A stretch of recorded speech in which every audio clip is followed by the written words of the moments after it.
Même si la question défraye la chronique, à ce stade, Moïse Mounidela estime que le dossier Caméré, encore en cours d'instruction, est un non-événement.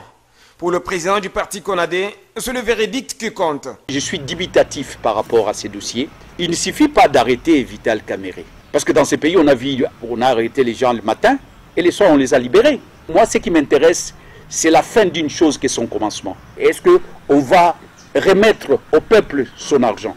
Ancien locataire de la prison de Makala, Moïse Mounidela n'hésite pas de qualifier les sites d'un tremplin vers une élévation. Qui pouvait croire que Vital Caméré pouvait être transféré en Makala?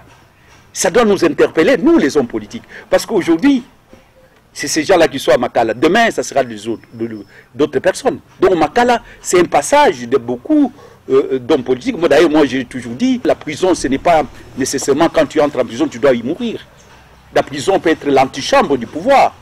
Il y a des gens qui ont quitté de la prison au pouvoir, de la prison au Premier ministre. Nous avons l'exemple de Tchibala, nous étions avec lui en prison. Et de la prison, il est devenu Premier ministre. C'est pour dire que la prison, nous avons intérêt d'aménager la prison, de mettre les gens dans de bonnes conditions. Malgré la libération de Mike Moukebaï, suite notamment à sa demande formulée au chef de l'État, le président du parti CONAD souhaite que le chef de l'État fasse mieux que ça. Je tiens tout d'abord à remercier Dieu qui a exaucé nos prières. Il voulait quand même qu'on puisse libérer les prisonniers politiques.